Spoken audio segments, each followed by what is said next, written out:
2026 বিশ্বকাপকে সামনে রেখে প্রীতি ম্যাচে আগামীকাল জাপানের ঘরের মাঠ আজিনামোটো স্টেডিয়ামে জাপানের বিপক্ষে মাঠে নামছে ব্রাজিল। খেলা শুরু আগামীকাল বাংলাদেশ সময় বিকেল 4:30 প্রথম প্রীতি ম্যাচে সিউলে দক্ষিণ কোরিয়াকে 5-0 গোলে উড়িয়ে দিয়ে এবার কার্লো আনচেলত্তি বাহিনীর সামনে এশিয়ান জায়ান্ট জাপান। নিজেদের ইতিহাসে সবচেয়ে বাজে বিশ্বকাপ খেলা ব্রাজিলকে অনেকে ভেবেছিল এবার হয়তোবা শেষ।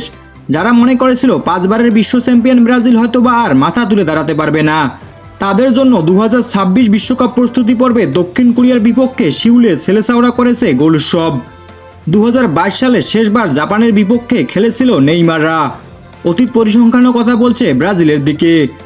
দুই দলের 11 দেখায় 9 বার জয় পেয়েছে ব্রাজিল, আর বাকি 2 ম্যাচ হয়েছে ড্র। কার্লো আনচেলত্তির নেতৃত্বে রীতিমতো উঠছে ব্রাজিল। শেষ 5 ম্যাচের 3টিতেই জিতেছে আনচেলত্তির শিষ্যরা। অন্যদিকে শেষ 5 ম্যাচে 9 গোল দিয়েছে ব্রাজিল আর হজম করেছে মাত্র 1টি। তৃতীয় যুগের পর আনচেলত্তি সবচেয়ে কম গোল হজম করা কোচ। তাহলে আসুন দেখি জাপানের বিপক্ষে প্রীতি ম্যাচে কেমন হবে ব্রাজিলের একাদশ। দক্ষিণ কোরিয়ার বিপক্ষে খেলা একাদশ থেকে একটা পরিবর্তন নিয়ে মাঠে নামতে পারেন কোচ কার্লো আনচেলত্তি। সেখানে শুধু বেন্তোর জায়গায় দেখা যেতে পারে হুগো সোজাকে। তাহলে আসুন দেখি জাপানের বিপক্ষে ব্রাজিলের শুরুর একাদশ। গোলকিপার হিসেবে দেখা যাবে হুগো সোজাকে। ডিফেন্ডার হিসেবে সেন্টার ব্যাক হিসেবে থাকবেন মিলিতাও ও মেগালায়েজ। রাইট ব্যাকে থাকবেন ভিতিনহা। লেফট ব্যাকে থাকবেন আন্দ্রে সান্তোস। মিডফিল্ডার হিসেবে যথাক্রমে থাকবেন ব্রুনো গুইমারেজ ও ক্যাসেমিরো।